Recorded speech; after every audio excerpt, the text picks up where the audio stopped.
Semoga kita semua selalu menjadi sumber cinta, sumber sukacita, sumber kedamaian, sumber ketentraman bagi semua makhluk dimanapun mereka berada.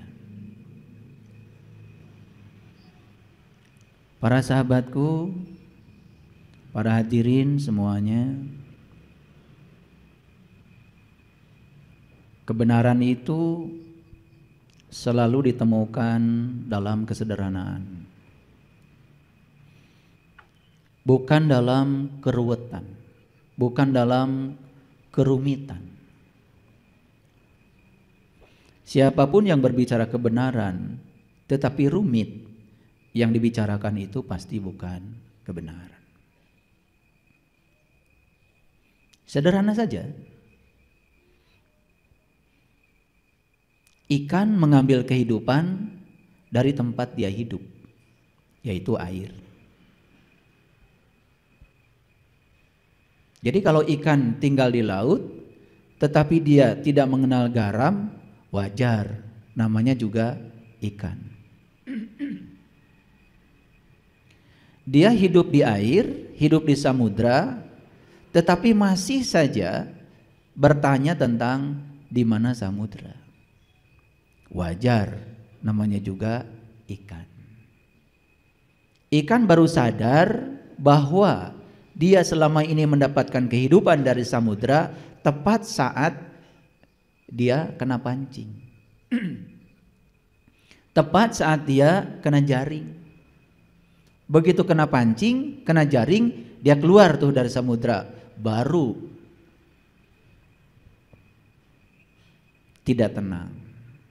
Padahal waktu di air dia tenang.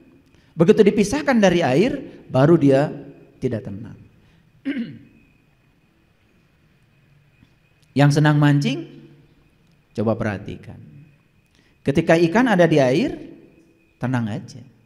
Begitu terangkat saja ke udara, tidak di habitatnya, gelisah ikan. Jadi ikan baru sadar kalau dia selama ini mendapatkan kehidupan dari tempat hidupnya tepat saat dia keluar dari habitatnya.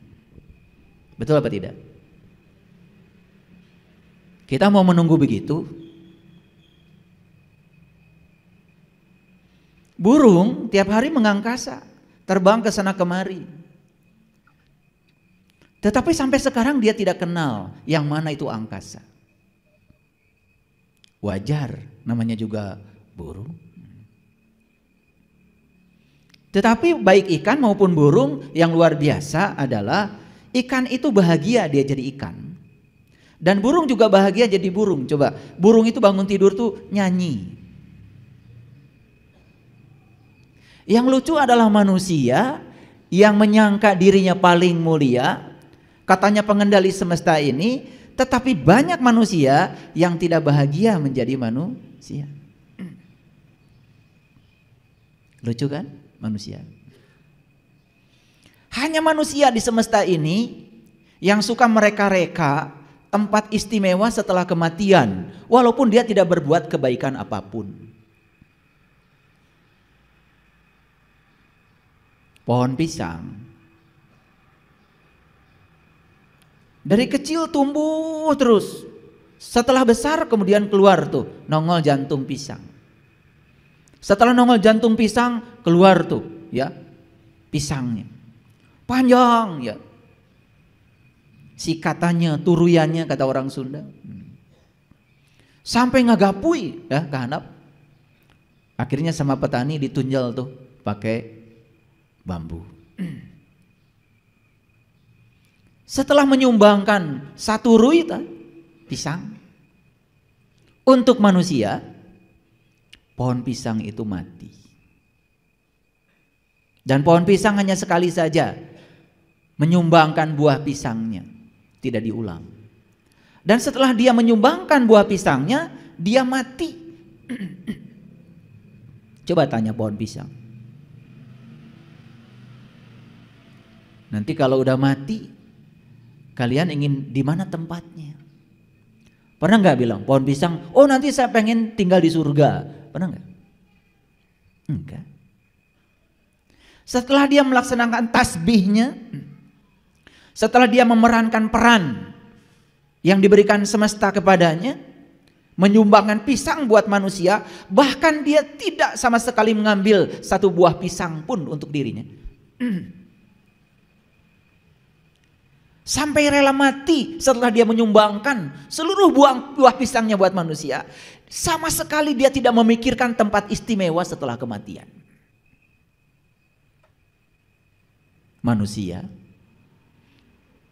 yang seluruh penghasilannya buat dirinya, buat keluarganya, buat kelompoknya, tidak ada buat yang lain. Pelitnya auzubillah, orang lain susah pun dia pura-pura tidak tahu.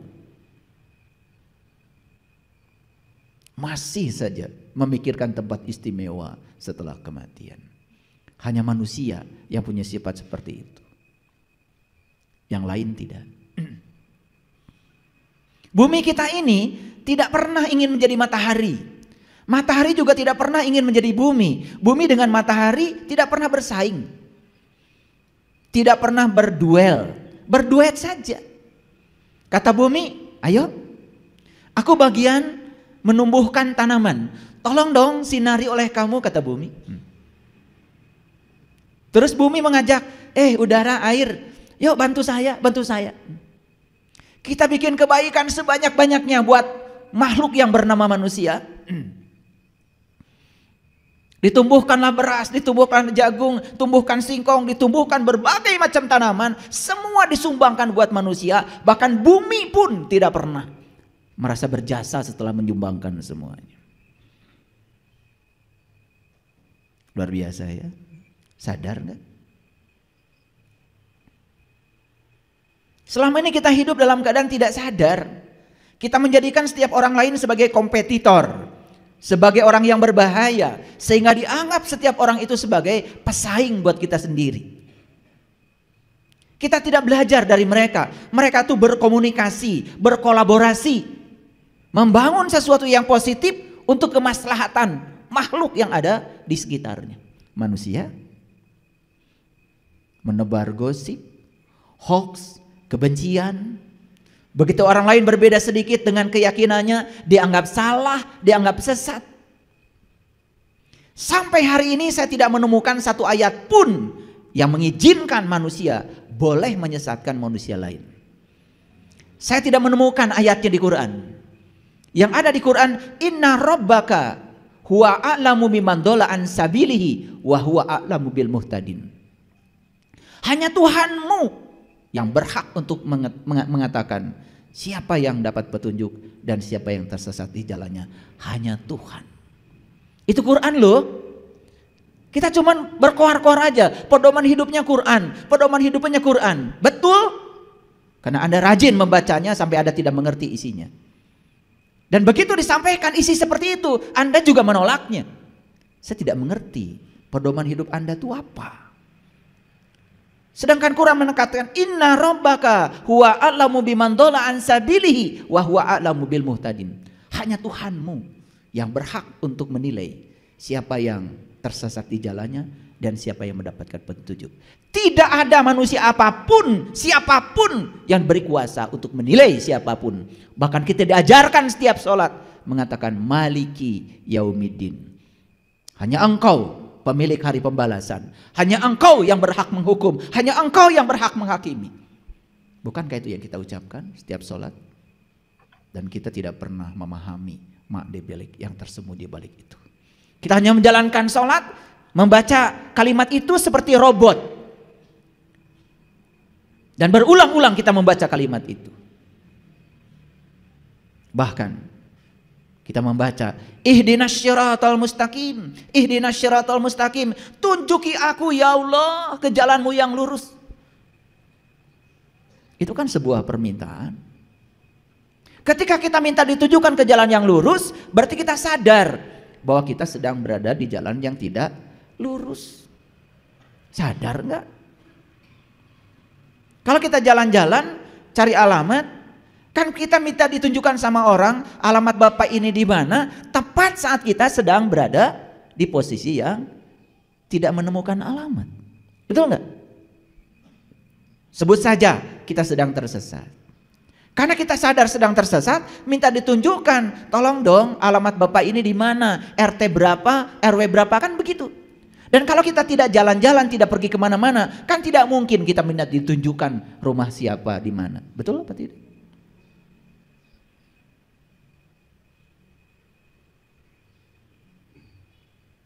Dan hari ini saya akan berbicara bahwa kebenaran itu selalu ditemukan dalam kesederhanaan, bukan dalam kerumitan. Yuk sekali lagi, ikan tadi mengambil kehidupan dari mana? Dari tempat hidupnya, air. Burung mengambil kehidupan dari mana? Dari tempat hidupnya, angkasa. Jawab dengan jujur. Manusia hidup di sini, bukan? Di ruang kosong, bukan? Ini tempat kita hidup. Sadar nggak? Kalau sekarang kita sedang mengambil kehidupan dari sini. Betul? Dan kita suatu saat akan mengembalikan kehidupan ke sini. Makanya orang mati disebut menghembuskan napas yang terakhir. Kemana? Ke sini. Kita masih mencari tempat abadi, katanya nanti, ya Allah. Bukankah ini adalah keabadian? Manusia datang dan pergi, tapi ini ada terus dari dulu. Bumi suatu saat juga akan hilang. Oh, bumi juga pendatang baru. Dan menurut para ilmuwan, umur bumi itu sekarang sudah 13,6 miliar tahun. Dan sudah banyak orang yang hidup di sini, sudah banyak. 13,6 miliar tahun umur bumi, sudah berapa generasi orang yang hidup di sini.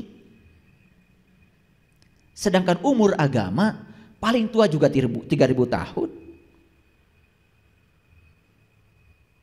Agama yang kita anut kan baru diperingati kemarin, 1444 tahun. Sedangkan bumi ini sudah berumur 13,6 miliar tahun. Apa kita berani menyatakan leluhur kita dulu celaka semua? Gara-gara berbeda dengan yang disebut dengan agama oleh kita hari ini? Apa leluhur kita sebodoh itu? Lo tidak mewariskan nilai-nilai kebaikan kepada kita? Betul apa tidak? Ini saya berbicara sains, saya berbicara data, saya berbicara fakta. Bukan berbicara ngawur. Dan silakan ya cek omongan saya.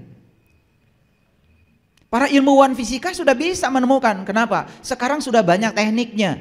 Umur batu saja sekarang bisa diukur kok. Ini batu umurnya berapa tahun? Bisa.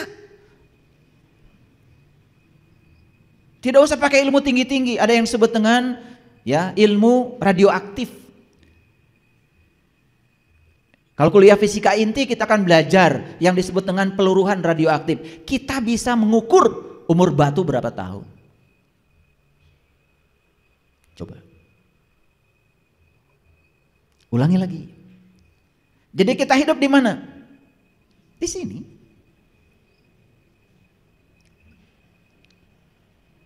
Jelas? Sederhana? Oke. Sekarang kita sadari, kita mengambil kehidupan dari mana? Dari sini. Dan kita akan mengembalikan pinjaman kehidupan kemana? Ke sini. Jadi apa sebetulnya ini? Ya tempat hidup. Tapi bisa dijelaskan? Ya nggak bisa.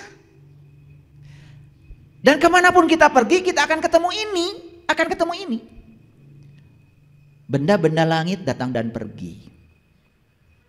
Semua yang bersifat materi datang dan pergi. Hari ini di depan rumah kita ada pohon pisang, besok sudah tidak ada lagi. Semua yang bersifat materi datang dan pergi. Tetapi ruang tempat tumbuhnya pohon pisang kita ikut pergi. Sadar enggak? Kita belajar keabadian jauh sekali ke sana pakai ilmu katanya. Sampai tidak sadar yang sekarang, di sini saat ini sekarang. Sampai orang tua kita tuh menyebut ini tuh namanya Sang Hyang Taya. Taya teu aya. Eueuh tapi aya, aya tapi eueuh. Isi tapi kosong, kosong tapi isi. Itu saja tidak disadari. Sederhana nggak? Sederhana? Yuk. Allah mengatakan di Quran, aku meliputi semua manusia. Aku meliputi seluruh makhluk hidup.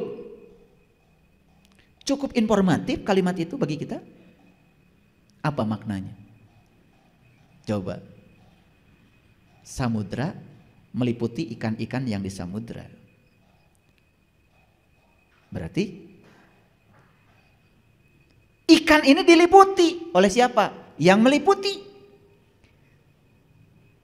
Nah, yang diliputi itu pasti sosok. Ikan itu ada sosoknya. Tapi yang meliputi kan gak ada sosoknya.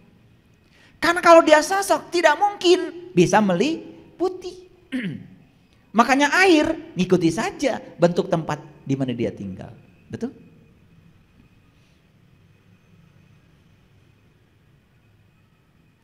Nah, ini manusia diliputi. Allah mengatakan, aku meliputi segala manusia. Ayo sederhanakan. Jangan pusing-pusing. Kita diliputi apa sekarang? Diliputi apa? Kan diliputi ini. Terlalu mewah gitu penjelasan saya. Karena kita berpikir ruwet terus dari dulu. Lalu memposisikan Tuhan sebagai sosok yang tinggal di jauh di sana-sana. Pakai baju itu, pakai baju ini kayak raja gitu. Lalu disuruh-suruh oleh kita supaya ngikutin keinginan kita. Ada yang harus diperbaiki di otak kita. Makanya orang-orang bijak mengatakan pikiran itu bukan ciptaan Allah. Yang ciptaan Allah itu otaknya. Tapi kalau pikiran, ciptaan lingkungan, ciptaan masyarakat.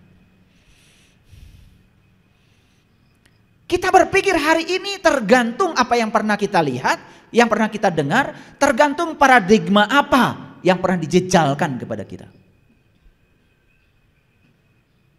Hari ini kita mengatakan, kalau kita baik sama Allah, Allah akan baik sama saya. Dan kalau saya tidak baik sama Allah, Allah akan mengazab saya, menghukum saya. Itu paradigma. Itu bukan Allah yang sebenarnya. Bagaimana mungkin Dia yang Maha Pengasih, yang Maha Penyayang menyiksa hamba yang dicintainya? Betul apa tidak? Tetapi paradigma itu masih ada di otak kita. Sampai-sampai kita lebih suka memposisikan Allah sebagai mitra dagang kita daripada memposisikan Allah sebagai kekasih.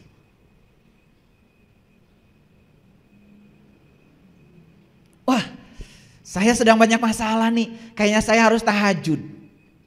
Sudah. Malam-malam bangun. Begitu bangun, kata malaikat, tumben. Lah biasanya juga nggak bangun, tiba-tiba bangun. Kan malaikat bilang tumben. Tetangga kita nggak pernah datang ke rumah kita. Tiba-tiba datang, pasti bilang tumben. Dalam batin pasti bilang ada apa ya? Pasti pinjam uang. Karena tumben itu berikutnya adalah muatan. Coba ya, tidak pernah menyapa kita, tidak pernah baik sama kita, apalagi memeluk kita. Tiba-tiba ketemu memeluk kita, pasti bilang tumben.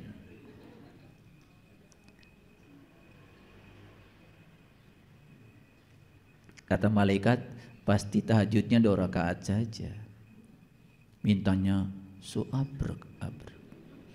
Karena kita terlalu biasa menjadikan Tuhan itu sebagai mitra dagang kita. Bukan menjadikan Tuhan sebagai kekasih. Kalau orang yang menjadikan Tuhan sebagai kekasih, namanya kekasih itu melakukan kebaikan bukan karena kebaikan kita. Dan kita pun melakukan kebaikan kepada Tuhan, tidak pengen apa-apa. Melakukan kebaikan, ya melakukan kebaikan saja. Begitu nggak ibadah kita?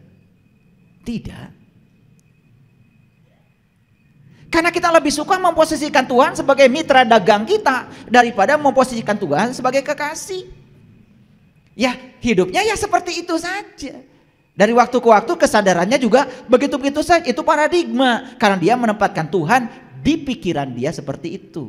Kenapa pikiran seperti itu? Karena dibesarkan di lingkungan yang seperti itu. Setelah itu dia mengizinkan agar dia menjadi seperti lingkungannya. tidak menjadi dirinya sendiri. Dan kalau semua ditanya, pasti tidak ada argumen. Kenapa Anda takbiratul ihramnya seperti itu? Pasti jawabannya, kan orang lain juga begitu. Dan kenapa ketika Anda sholat mengacungkan telunjuk, bukan jempol? Karena orang lain juga mengajukan telunjuk. Itu saja jawabannya. Tidak ada argumen yang masuk akal. Padahal Nabi Muhammad sudah mengatakan, as-sholatu mi'rajul mu'minin. Dalam gerakan sholat itu ada simbol, ada tata cara untuk mi'raj. Mi'raj itu bahasa sastra, bahasa Qur'annya adalah liko. Walaupun di Quran ada Quran surat Al-Ma'arij, itu juga cerita tentang perjalanan menuju Tuhan. Tapi Quran lebih banyak menyebut kata liko, liko, liko, itu perjumpaan. Jadi gerakan sholat itu dari takbir sampai salam isinya itu syarat sekali dengan simbol-simbol. Kita nggak ngerti maknanya apa. Kita hanya melakukan itu sebagaimana orang lain melakukannya. Begitu bukan? Oke.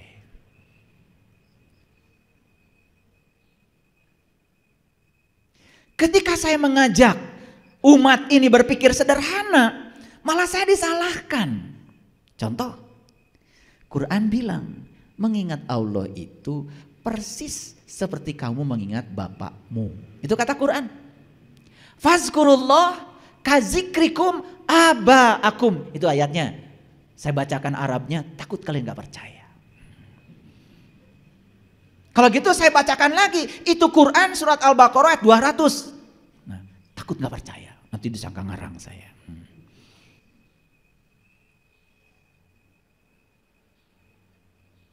Jadi mengingat Allah itu persis seperti kamu mengingat bapakmu. Itu Quran. Bahkan diawali dengan faiza qadaitum manasikakum fazkurullah kazikrikum abaakum au asyadda dzikra. Begitu lengkapnya. Dibacakan lengkapnya, takut nggak percaya.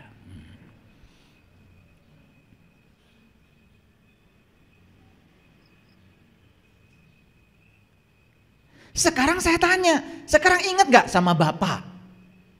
Ingat gak sama bapak? Bapak, ayahmu.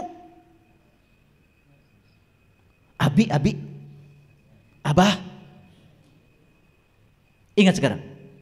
Ingat? Ada suaranya? Gak ada.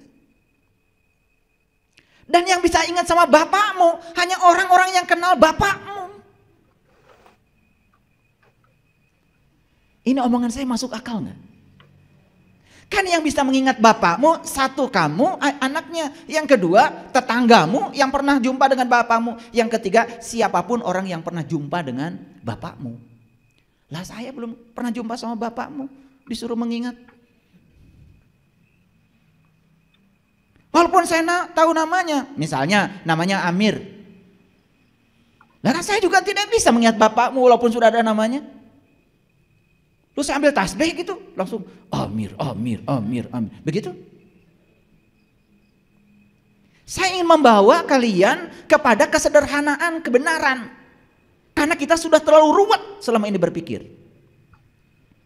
Ulangi lagi. Ingat sama Bapak sekarang? Ingat. Kenapa ingat? Satu, sering jumpa. Dua, kita jadi kenal. Kalau gitu saya tanya lagi, ini kesederhanaan. Jumpa dulu, kenal dulu. Yang benar, jumpa dulu, kenal dulu. Ya jumpa dulu. Kalau sering jumpa, baru kenal. Kenal itu akibat sering jumpa. Bahkan kalau sering jumpanya, bukan hanya kenal, cinta. Makanya, ya dalilnya orang Jawa Tengah, Jawa Timur, witing tresno, jalaran soko kulino. Pada pintar. Tapi begitu diterapkan kok jadi nggak pintar, itu yang saya bingung. Sesederhana itu. Ulangi. Ingat sama Bapak sekarang. Ada suaranya? Ada. Yang bapaknya Amir kan nggak usah bilang Amir. Yang bapaknya Emot nggak usah bilang Emot. Betul nggak? Betul apa tidak? Nah, mengingat Allah itu persis seperti kamu mengingat bapakmu. Itu kata Quran. Sekarang Sekarang saya tanya, ingat sama Allah.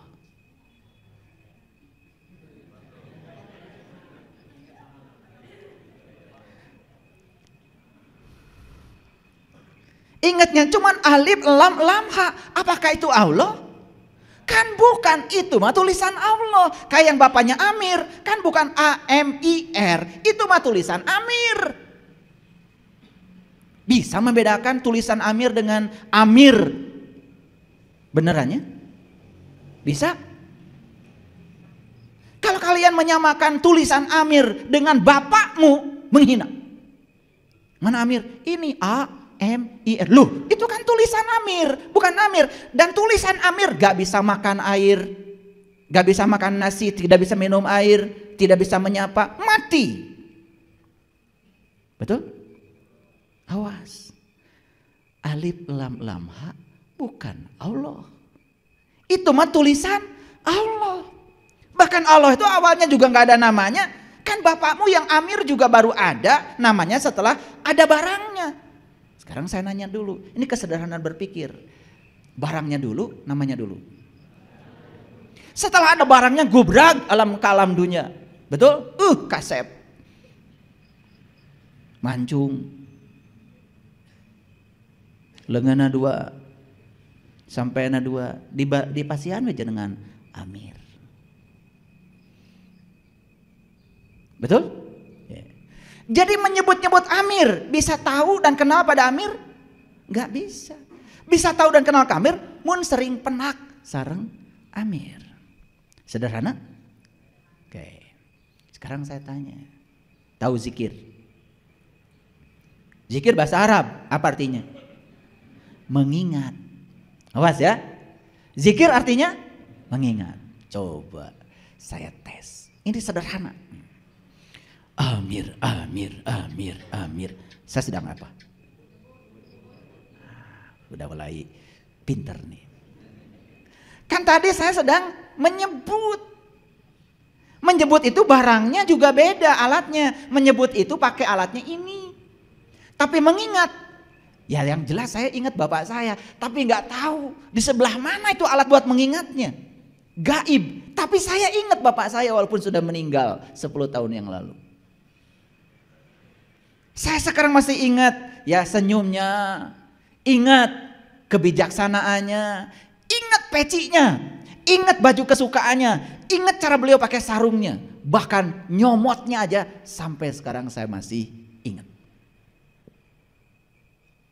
Beda mengingat dengan menyebut. Oke. Jadi kalau kalian sedang subhanallah, subhanallah, subhanallah, menyebut atau mengingat? Menyebut. Zikir bukan itu. Zikir bukan. Sesederhana itu. Kenapa atuh kalian bilang saya lagi zikir? Padahal lagi menyebut. Apa menyebut salah? Tidak. Menyebut Amir tidak salah. Kalian bilang subhanallah, alhamdulillah, Allah. Bagus. Tetapi lebih bagus lagi kalau itu sebutan dialamatkan kemana? Kan setiap nama itu ada barangnya katanya tadi. Begitu nyebut Amir kan barangnya ada. Alamatnya jelas. Oh Amir yang saya maksud adalah bapak saya. Yang paling ganteng deh sedunia. Sederhana gak yang saya bicarakan? Atau masih pusing?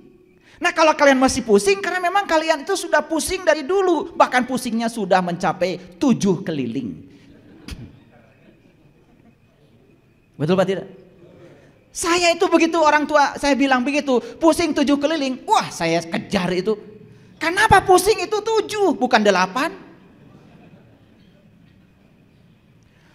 Kok orang tua kita kalau ngomong itu pusingnya 7 keliling. Loh jalan Siratal Mustaqim juga rambut dibelah 7. Tawaf 7 putaran. Sa'i 7 kali mundar mandir Safa dan Marwah. Melempar jumroh pun 7 batu. Surat Al-Fatihah 7 ayat juga. Wah jangan-jangan orang tua kita tuh kalau ngomong pasti ada pesannya. Kenapa pusing 7 keliling? Ternyata saya dapat ilmunya. Begitu saya tahu rahasia yang 7. saya nggak pusing lagi. Makanya sepanjang kalian belum tahu rahasia yang 7, kalian selamat pusing 7 keliling. Ini bahasa sehari-hari kan, yang kalau dielaborasi secara saintifik keren, keren. Cuman kita jarang memikirkannya, itu aja. Paham ya? Oke. Sederhana saya bicara kebenaran hari ini. Bisa bedakan menyebut dengan mengingat? Ya. Di Quran itu perintahnya itu mengingat. Fazkurullah dzikran katsir. Ingatlah Allah dengan ingatan yang sebanyak-banyaknya. Maaf, saya tidak menemukan sebutlah dia dengan sebutan yang sebanyak-banyaknya. Menyebut Amir, bisa nggak semua orang? Bisa. Tapi mengingat Amir, bisa semua orang? Siapa yang bisa mengingat Amir? Yang tahu Amir. Menyebut Allah, bisa semua orang? Tapi yang bisa ingat kepada Allah, bisa semua orang? Siapa yang bisa ingat kepada Allah? Hanya yang tahu dan kenal kepada Dia. Makanya orang yang tahu dan kenal kepada Dia diberi gelar oleh Allah. Gelarnya ulul albab. Ulu itu artinya pemilik. Albab itu bagian dalam dari kolbu. Dari kata lub. Jadi kolbu itu ada bagian dalamnya itu. Ada yang namanya fuad. Ada yang namanya lub. Jadi ulul albab itu pemilik kolbu. Itu yang disebut dengan ahlul bait. Karena apa? Allah mengatakan langit dan bumi tidak akan cukup menampung zatku, tapi kolbunya orang yang beriman itulah sebenar-benarnya rumahku. Jadi ahlul bait itu sering disebut ulul albab, didefinisikan oleh Allah alladzina yazkurunallaha qiyaman wa qu'udan wa ala junubihim, orang yang bisa mengingat Allah dalam keadaan berdiri, duduk dan berbaring. Bahkan sejak saya memulai ceramah dari tadi, saya tidak bisa melupakannya.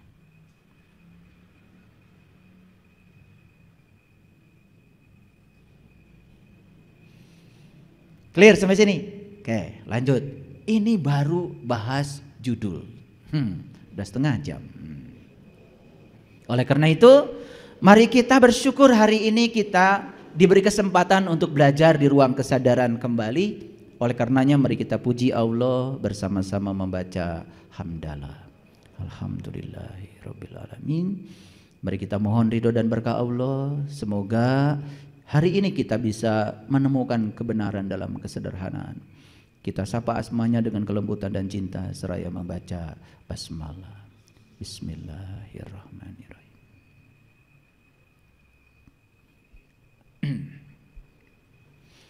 Mari kita lihat contoh-contoh kebenaran dalam kesederhanaan.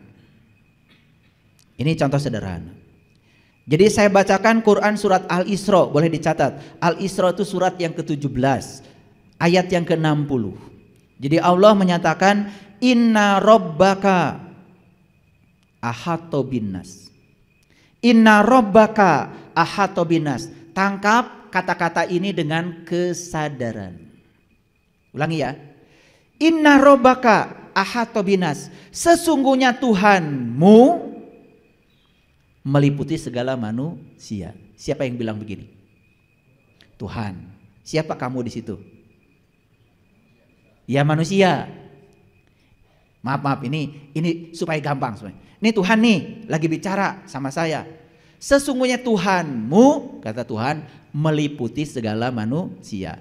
Inna rabbaka ahata binas. Itu kata-kata Tuhan kepada saya.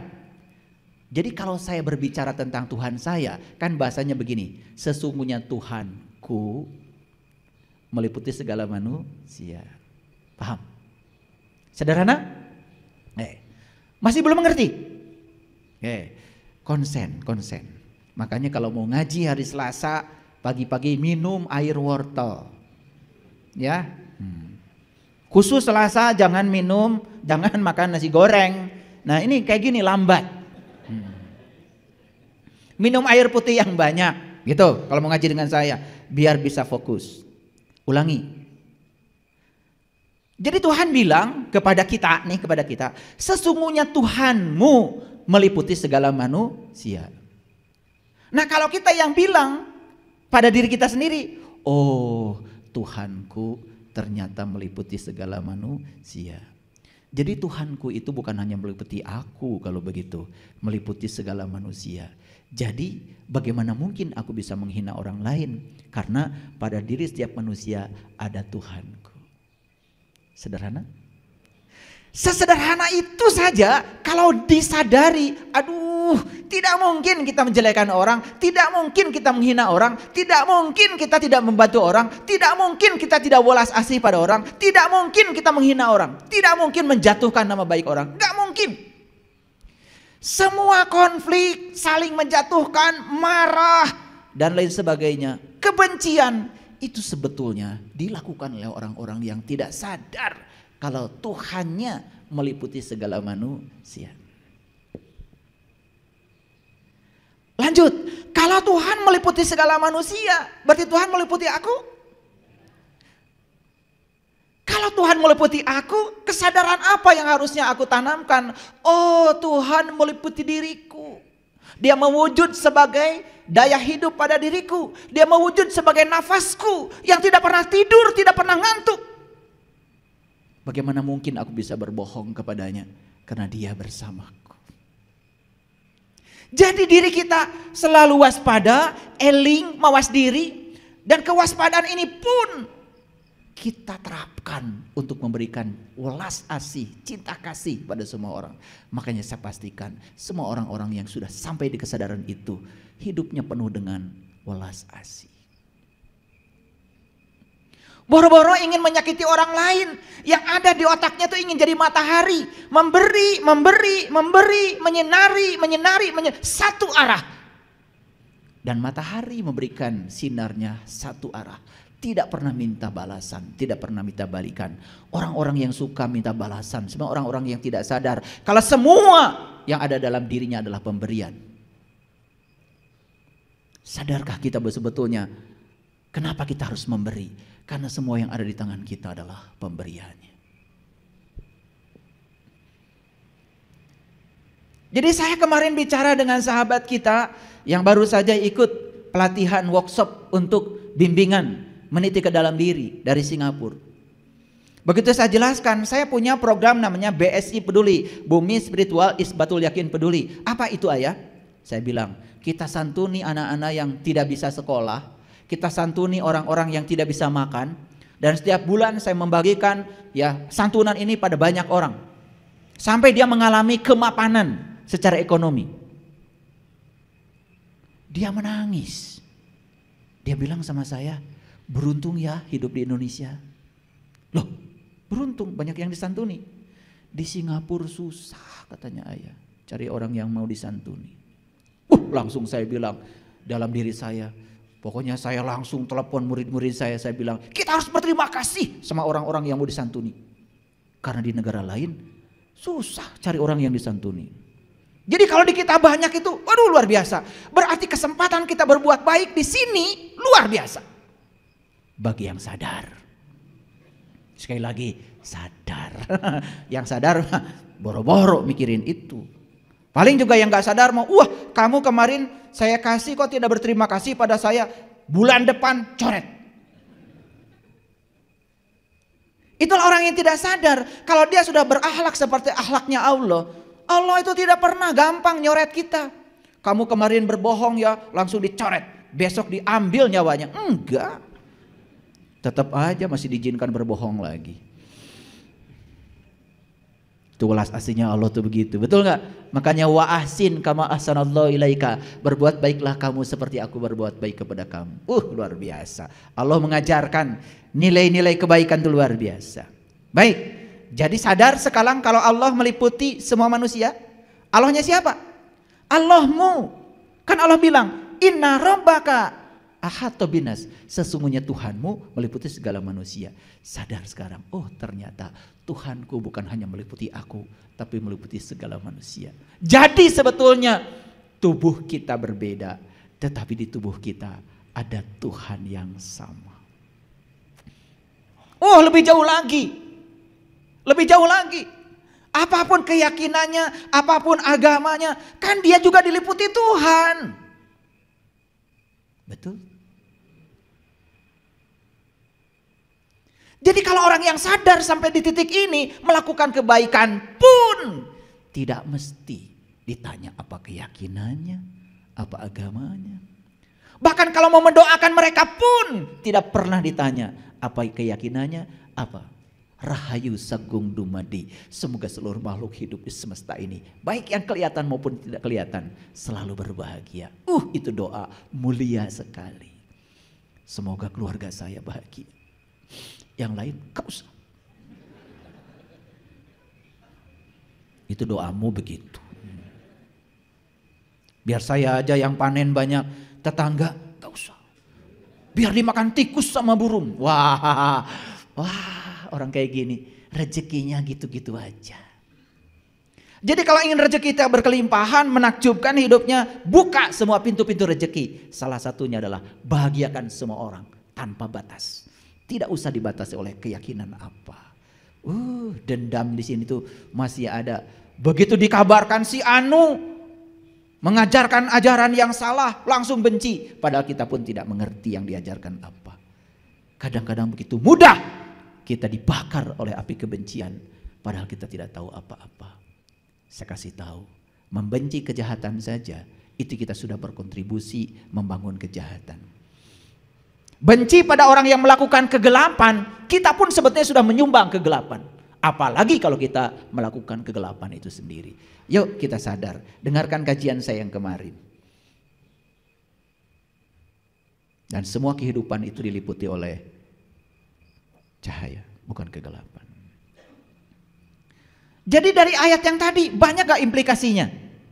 Dari ayat yang tadi, ini baru satu ayat. Sesungguhnya Tuhanmu meliputi segala manusia. Oh, ternyata Tuhanku meliputi segala manusia. Yang namanya manusia, apapun keyakinannya, apapun agamanya, apapun sukunya, apapun warna kulitnya, kan manusia. Kalau Tuhan meliputi mereka, berarti kita pantas dan layak untuk menghormatinya. Setuju? Sadar sekarang, oh ternyata Tuhan yang sama ternyata meliputi tubuh-tubuh yang berbeda. Keren gak kalau gitu? Oke, lanjut dulu ya. Jelas, yang meliputi bukanlah suatu sosok, setuju? Yang diliputi jelas itu sosok, setuju? Oke, berarti Tuhanku bukanlah suatu sosok. Dia yang meliputi segala manusia. Keren sekali. Sadar saja dengan itu. Oh, ternyata yang abadi itu adalah ini. Semua benda-benda yang ada di sini datang dan pergi, tapi ini selalu ada. Bahkan sebelum bumi ini ada, ini sudah ada. Sebelum matahari ada, ini sudah ada. Sebelum Big Bang meledak, ini sudah ada. Masihkah mencari keabadian di luar ini? Sedekat itu kebenaran kepada kita. Sesederhana itu. Cuman selama ini kita ditenggelamkan oleh keruwetan pikiran kita sendiri. Makanya Allah berfirman dalam Al-Quran, Inna ma'al usri yusro. Sesungguhnya di setiap apa yang kamu sebut sulit, itu sebetulnya ada kemudahan. Inna sesungguhnya, ma'a bersama, usri kesulitan, yusro ada kemudahan. Jadi gak usah khawatir. Kalau ada masalah pasti ada solusinya. Setiap ada peristiwa pasti ada pasangannya. Gak usah khawatir. Gak usah khawatir. Percaya deh sama saya. Kalau hari ini kita punya utang, ntar juga ada rezekinya. Semua berpasangan kok. Cuman sayang otak kita sudah keracunan. Yang namanya pasangan selalu suami istri. Padahal pasangan itu rohani dan jasmani. Ya, baik, teruskan dulu. Ya. Sekarang pertanyaan saya, tolong dijawab dengan jujur. Apa yang meliputi kita saat ini? Ini kan? Yes. Yes? Yes. Jadi sebetulnya ini tuh apa? Ini ruang kesadaran, ini ruang kehidupan, ini ruang energi. Cuman kita buta, tidak bisa melihatnya. Makanya Allah memberikan satu mata kepada kita, namanya mata kolbu. Sehingga apa yang ada di ruang kosong ini kita bisa tahu. tidak kosong, tapi isi. Isi, tapi kosong. Ngerti sampai sini? Oke. Yuk, jawab lagi pertanyaan saya. Sekarang kita sedang hidup?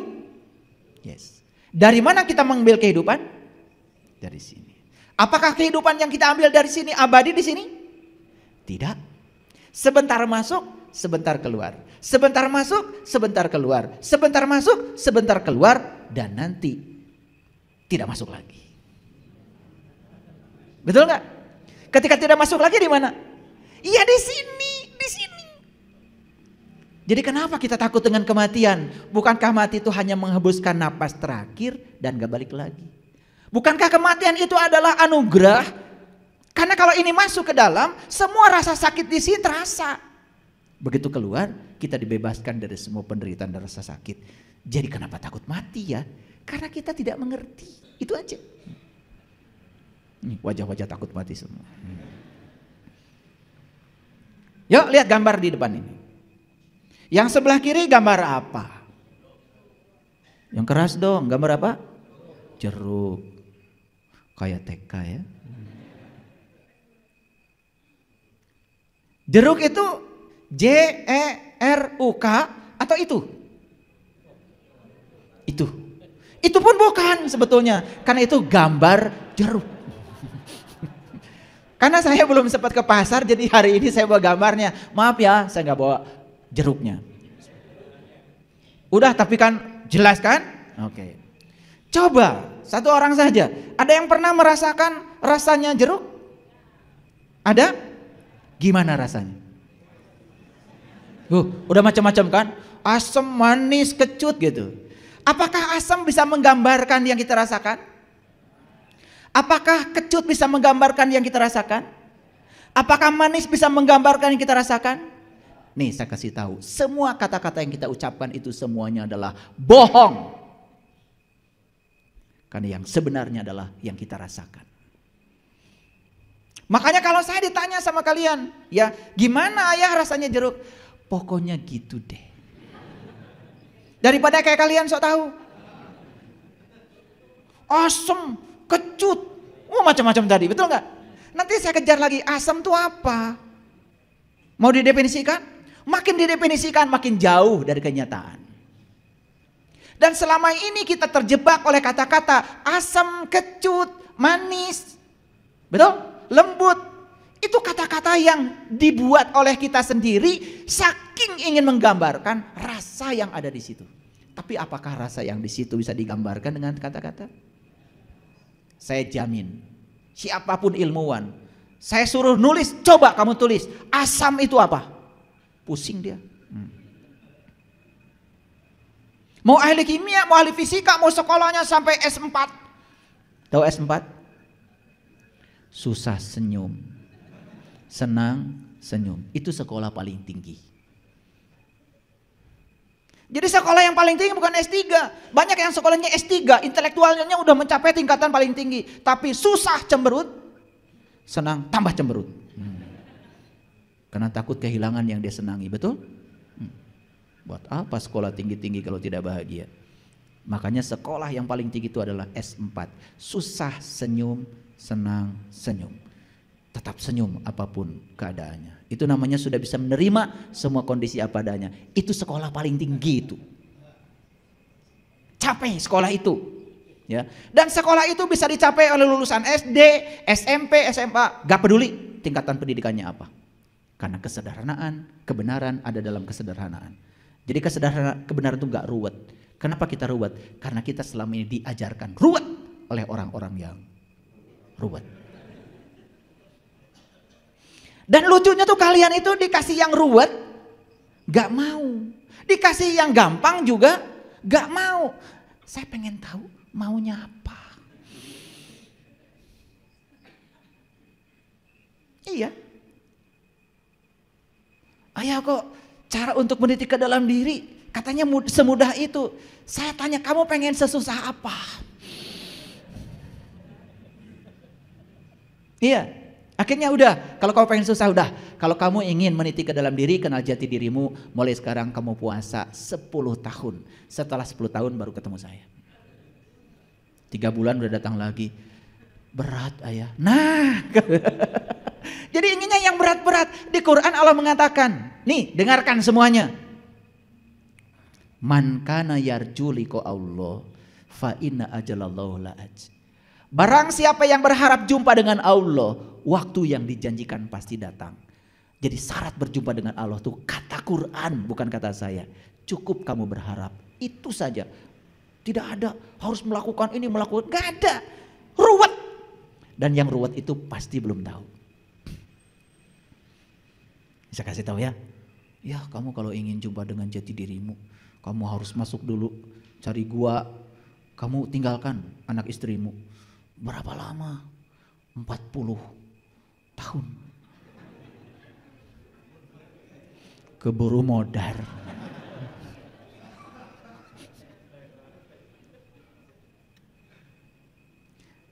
Banyak leluhur kita para suci sudah mencoba itu.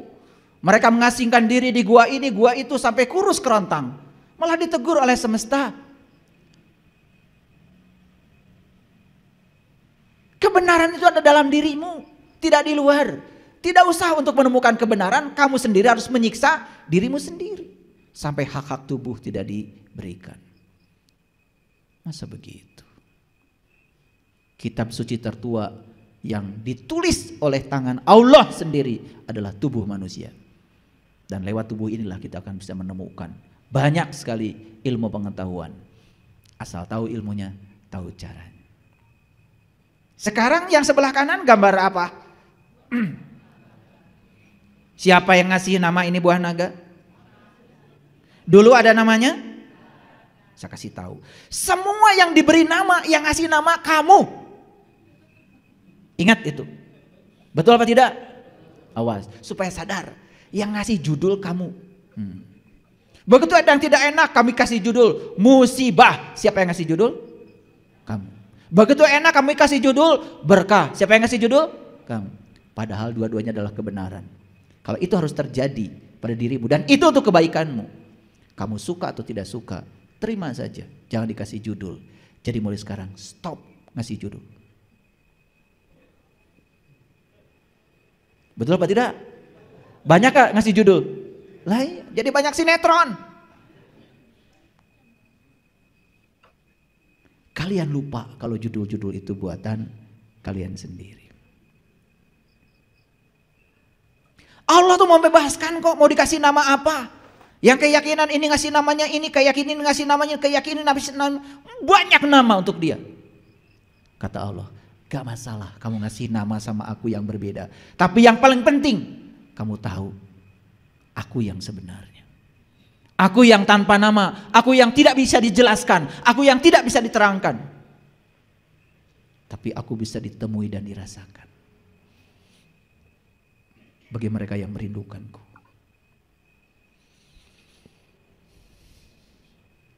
Semangka rasanya gimana? Udah mulai pintar sekarang, udah mulai pintar, nggak terjebak lagi.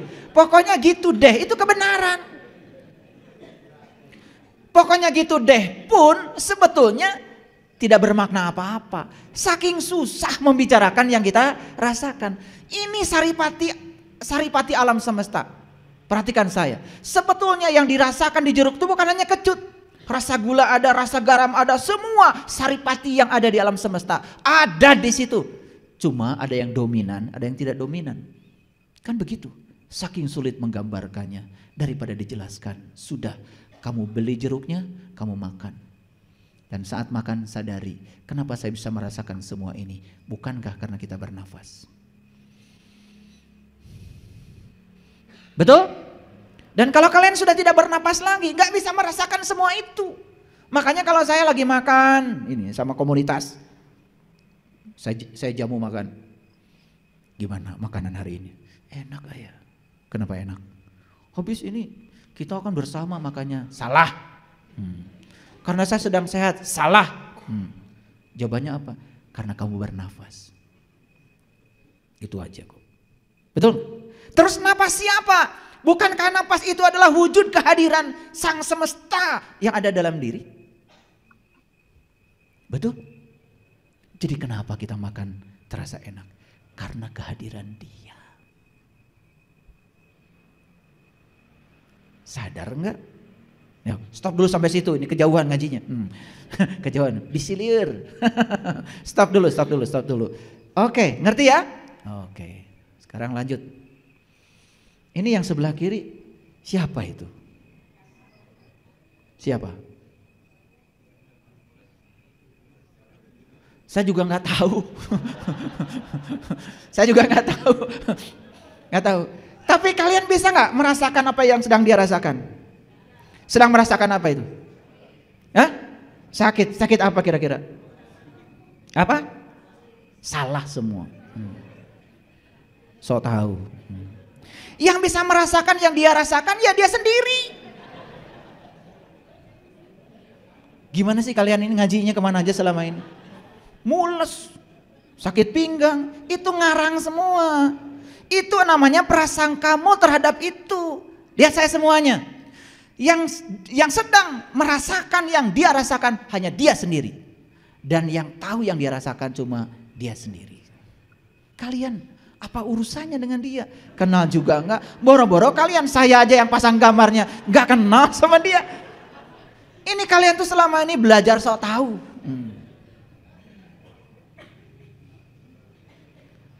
Jadi penjelasan kalian tentang itu kebenaran atau pembenaran? Pembenaran. Yang sedang dia rasakan langsung, dirasakan sebagai pengalaman langsung. Kebenaran atau pembenaran? Jadi kebenaran itu apa yang dirasakan langsung oleh seseorang. Jadi kebenaran itu adalah realitas. Bisa bedakan kebenaran dan pembenaran. Nah, ini kuliah hari ini luar biasa. Sebenarnya beruntung sekali kalian hari ini datang. Ya, gratis lagi.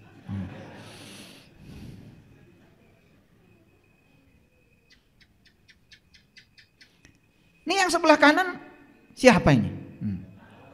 Oh, udah mulai tidak terjebak lagi ya. Nah, kalian udah mulai agak pinter ini sekarang. Udah mulai agak pinter. Dia sedang merasakan apa? Nggak tahu. Yang jelas dia sedang merasakan sesuatu dan yang bisa merasakan cuma dia sendiri. Kalian gak bisa. Makanya murid-murid di sekolah itu selama ini semakin jauh dari kesadaran. Karena guru kalau mengatakan, ini orang sedang apa? Pusing Pak Guru, langsung kasih 100. Dan yang lucunya anak ini mengatakan benar jawabannya. Itu kan yang membuat kalian modelnya kayak gini. Merasa paling benar, merasa paling hebat, merasa paling soleh. Kalau udah dandan kayak gini, yang lain salah.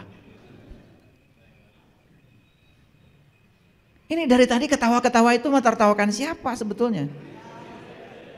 Nah, kalau kalian sudah mentertawakan diri sendiri itu tanda-tanda masih ada kehidupan dalam diri kalian itu. Masih ada kehidupan. Ya. Dan orang yang sombong, orang yang tidak tahu kalau dirinya tidak tahu, gak akan ada di sini. Dan dia tidak kebagian tertawa. Betul apa tidak? Makanya kalian suka baca surah Yasin kan? Litundiro qaumama undiro abauhum fahum ghafilun. Sering gitu kan?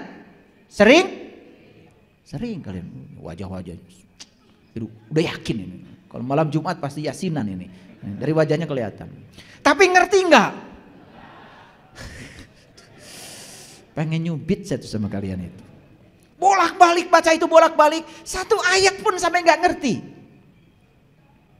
Litundiro qaumama undiro abauhum fahum ghafilun.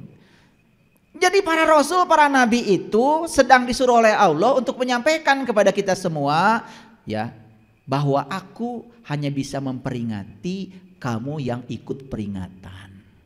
Itu maksudnya. Yang ikut, yang gak ikut ya gak bisa diperingati. Makanya beruntung kalian ikut karena aku bisa memberikan peringatan. Tentu saja saya bukan siapa-siapa. Saya hanya menyampaikan ilmu yang disampaikan oleh para rasul dan para nabi. Semoga berkah.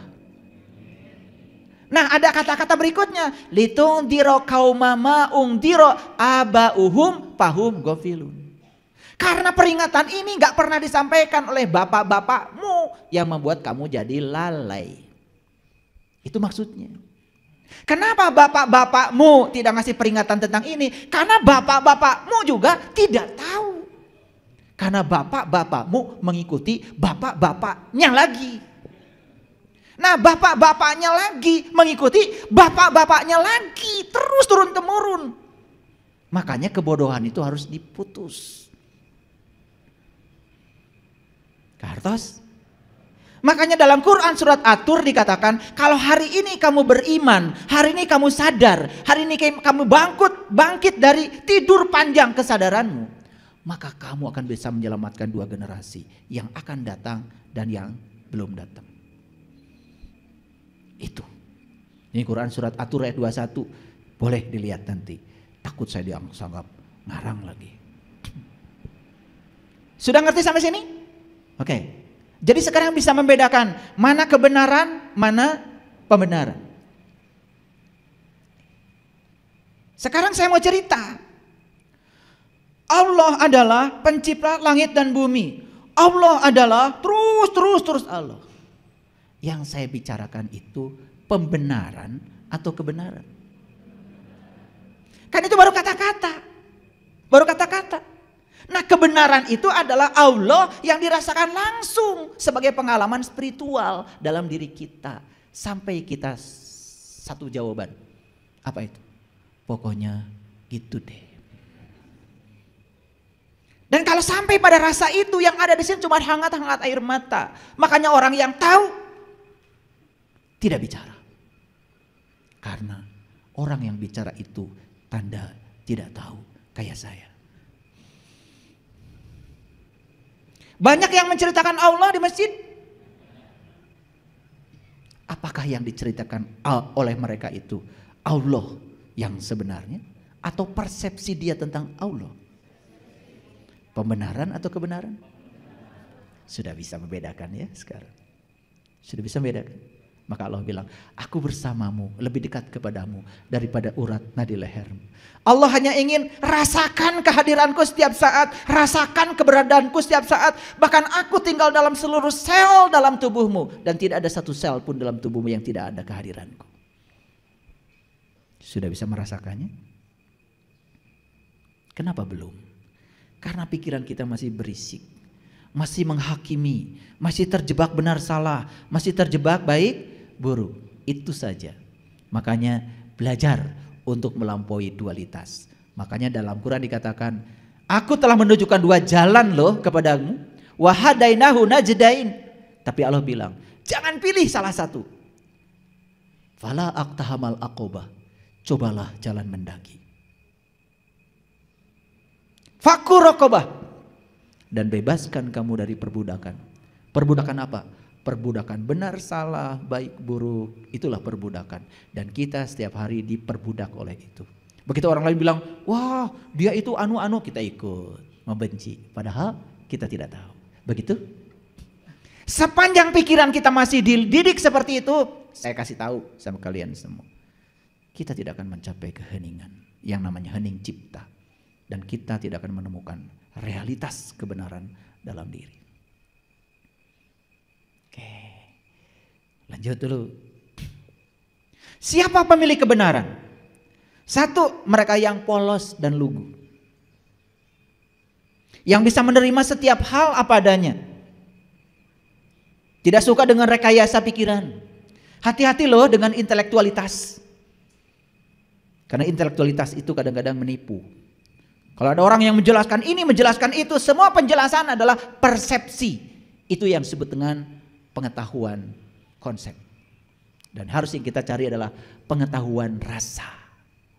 Pengetahuan konsep dengan pengetahuan rasa beda. Jadi kalau tadi jeruk adalah sebuah buah yang terbuat dari ini itu, warnanya kuning, rasanya itu pengetahuan konsep. Semua kata-kata. Karena yang sebenarnya jeruk adalah makan. Gimana jeruk? Gitu. Beda dengan semangka. Beda. Semangka gimana? Gitu. Buah naga? Gitu. Coba disuruh memejamkan mata, kasih buah yang macam-macam. Bisa bedakan. Apa ini? Jeruk. Jeruk apa? Ini kayaknya ini sunkist nih. Wow. Betul nggak? Ini jeruk nipis ini. Ini purut kayaknya ini. Sampai jenisnya tuh bisa itu. Betul nggak? Semua kebenaran itu di sini. Di sini ada alatnya untuk mengecek kebenaran itu. Makanya sekarang bedakan mana pengetahuan konsep, mana pengetahuan rasa. Karena kebenaran ada dalam rasa, bukan rarasaan. Awas, rarasaan teh asa bener. Betul nggak? Iya, salah pasti. Mereka yang kosong dan terbuka. Gelas kalau kosong nih, kalau kosong ada kemungkinan bisa diisi. Kalau terbuka nih, kafir. Kalian tuh sembarangan bilang orang kafir sama orang lain yang berbeda keyakinan. Duh, kampungan. Nih kafir tuh ini, cover. Buka covernya. Sudah kosong buka covernya, bisa diisi? Bisa. Tapi sudah isi ada covernya tertutup. Gak bisa. Makanya kebenaran miliknya orang yang kosong dan terbuka. Yuk terbuka. Jujur pada diri sendiri. 3, kebenaran miliknya mereka yang rendah hati. Orang yang sombong tidak pernah dialiri kebenaran. Oleh karena itu sudah kosong, sudah terbuka. Kalau tempatnya masih di atas, siapa yang mau ngisi? Males. Sudah kosong, terbuka, di bawah. Sudah siap Desi. Makanya saya kasih tahu. Mohon maaf. Saya lebih gampang mengajarkan orang-orang model gitu daripada orang-orang yang seperti banyak pengetahuannya padahal cuma sampah saja. Karena yang disebut pengetahuan oleh dia itu sebenarnya adalah pengetahuan konsep. Lihat saya semuanya. Apakah pernyataan sama dengan kenyataan? Ulangi. Apakah pernyataan sama dengan kenyataan? Semua pernyataan yang diuraikan di buku belum tentu sama dengan kenyataan. Makanya kasihan tuh anak di sekolah, kasihan mahasiswa disuruh mendefinisikan ini, mendefinisikan itu, padahal semua itu adalah pengetahuan konsep. Betul? Nah, oke. Nah, siapa pemilik kebenaran? Mereka yang tahu kalau dirinya tidak tahu. Siapa pemilik kebenaran? Mereka tidak perlu menempuh sekolah-sekolah tinggi. Karena kebenaran itu urusan kesadaran, urusan pengalaman. Saya bukan menyepelekan yang sekolah tinggi, tidak. Sekolah tinggi tentu saja bagus, biar punya kertas buat melamar pekerjaan. Silakan yang mengagung-agungkan kertas, cari kertas. Duit kertas, ijazah kertas, sertifikat kertas. Apalagi? Surat tanah kertas. Silakan yang senang mengumpulkan kertas, selamat deh. Iya, bahkan kertas pun dipertuhankan. Oke, lanjut dulu. Jadi pernyataan dengan kenyataan beda. Nih lihat saya. Jadi kenyataan belum tentu sama dengan pernyataan. Karena pernyataan itu adalah rangkaian kata-kata yang dibuat oleh manusia untuk menjelaskan sesuatu yang sebetulnya tidak bisa dijelaskan. Saya ngajar di universitas, saya ngajar pada mahasiswa arus listrik. Dalam buku fisika, arus listrik adalah banyaknya muatan yang mengalir persatuan waktu. Itu pernyataan. Apakah kenyataannya begitu? Sampai sekarang pun saya tidak melihat muatan mengalir dalam kabel. Daripada enggak, biar pada sibuk guru. Kalau guru sibuk kan siswa sibuk. Semua jadi pada sibuk. Kalau sibuk dapat gaji. Gitu aja. Kita tuh main-main aja semua. Bukan jangan terlalu serius. Arus listrik adalah banyaknya muatan yang mengalir persatuan waktu. Saya punya kabel, kemudian ujungnya saya masukkan kutub positif, ujungnya saya masukkan kutub negatif. Ngalir tuh. Kelihatan gitu di kabel? Siapa yang bisa melihat ada muatan bergerak di sini? Enggak ada. Tapi daripada enggak ada, diadakan supaya kita semua sibuk. Apakah arus listrik adalah muatan yang bergerak persatuan waktu? Kebenaran? Bukan. Itu pembenaran supaya sibuk. Karena arus listrik yang sebenarnya apa yang terjadi di kabel ini sekarang? Yang terjadi di kabel ini semua tidak ada yang tahu.